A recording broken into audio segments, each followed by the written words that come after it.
दोस्तों, अगर आप भी संजू सैमसन को खतरनाक बल्लेबाज मानते हैं तो हमारी इस वीडियो को लाइक जरूर कीजिएगा। दोस्तों, अब बात इज्जत पर आ गई है। तीसरे मुकाबले में हर हाल में टीम इंडिया को जीत दर्ज करनी थी और ऐसे में मुकाबले में अक्सर भारत करिश्मा करता ही करता है। और दोस्तों, हुआ भी कुछ ऐसा ही। कप्तान धवन ने तीसरे मुकाबले में अपनी गलती सुधारते हुए संजू को मौका दिया था। आखिरी गेंद पर इस बल्लेबाज ने कैसे चमत्कार करते हुए भारत को एक सांस रोक देने वाले मुकाबले में जीत दिलाई और उमरान की घातक गेंदबाजी ने कैसे पलट दिया पूरा मैच, उसका वीडियो हम आपको दिखाएंगे। साथ ही साथ मुकाबले की रोमांचक हाईलाइट का वीडियो भी हम आपको दिखाएंगे। लेकिन उससे पहले आप सभी को क्या लगता है कि संजू सैमसन और ऋषभ पंत में से बेहतर विकेटकीपर बल्लेबाज कौन है? इस बात का जवाब नीचे में कमेंट सेक्शन में जरूर दीजिएगा। दोस्तों, भारत और न्यूजीलैंड के बीच मुकाबला अब अंतिम पड़ाव पर पहुंच चुका है और पहला मुकाबला जहां भारत 7 विकेट से हारा था तो दूसरा मुकाबला बारिश की भेंट चढ़ गया और दूसरे मुकाबले में कप्तान धवन को खूब भला बुरा कहा गया, क्योंकि दोस्तों उन्होंने संजू को प्लेइंग 11 से बाहर कर दिया था और उनका मानना था कि छठे गेंदबाज के लिए संजू को बाहर बैठाना ही टीम के लिए सही रणनीति थी। पर उनका ये फैसला कितना गलत था उसे संजू ने तीसरे मुकाबले में साबित कर दिया।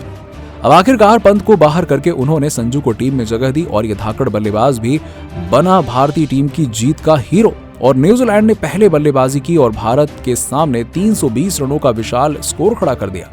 भारत के सभी गेंदबाज लगभग काफी महंगे साबित हुए, लेकिन एक गेंदबाज चमका और वो थे उमरान मलिक। जी हाँ, सभी गेंदबाजों की जमकर धुनाई हो रही थी तो वहीं पर उमरान ने अपनी रफ्तार से एक नहीं, दो नहीं, कुल 5 बल्लेबाजों को शिकार बनाया और वनडे करियर के अपने दूसरे मैच में उमरान ने पंजा खोला और इतिहास रच दिया।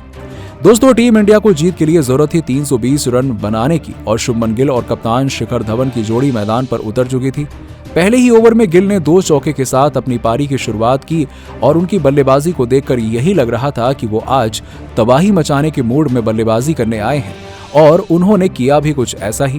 पहले 6 ओवर में उन्होंने टीम के स्कोर को 50 रनों के पार पहुंचा दिया। मुकाबला वनडे का चल रहा था, लेकिन शुभमन गिल T20 अंदाज में बल्लेबाजी कर रहे थे।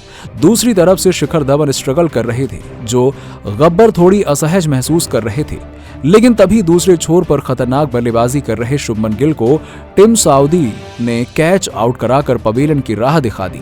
साउदी की गेंद पर बड़ा शॉट लगाने के चक्कर में गिल बाउंड्री पर कैच थमा बैठे और उनकी जगह बल्लेबाजी करने आए थे सूर्य कुमार यादव। शिखर धवन के साथ मिलकर सूर्या ने भारतीय पारी को आगे बढ़ाने की जिम्मेदारी अपने कंधों पर ली, लेकिन दोनों ही बल्लेबाजों ने टीम इंडिया को देखते देखते 100 रनों के पार पहुंचा दिया और भारत एक अच्छी स्थिति में लग रहा था। लेकिन तभी एक और झटका लगता है और सूर्य कुमार यादव भी 115 के स्कोर पर पवेलियन लौट गए।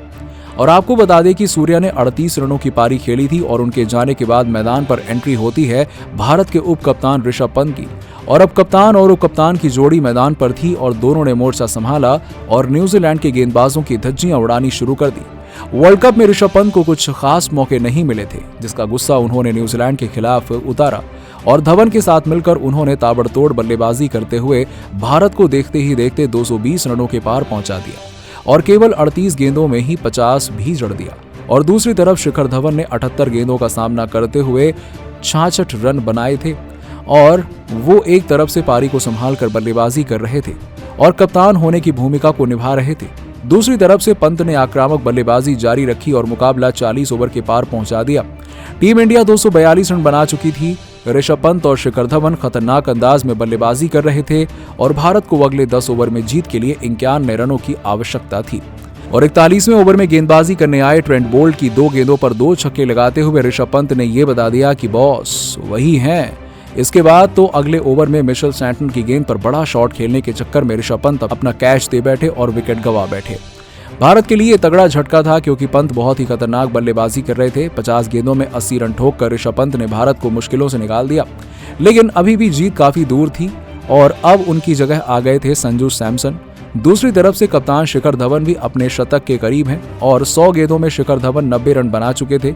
उनका साथ निभाने आए संजू 44वें ओवर में गेंदबाजी करने आए फर्गुसन की गेंद पर खूबसूरत चौके के साथ गब्बर ने अपना शतक पूरा किया और बता दिया कि उनमें अभी कितना क्रिकेट बचा हुआ है और अब अगले ओवर में भारत को जीत के लिए 50 रनों की दरकार थी। संजू और गब्बर की बल्लेबाजी को देखते हुए ऐसा लग रहा था कि ये लक्ष्य भारत आसानी से हासिल कर लेगा, लेकिन ये आसान नहीं होने वाला था।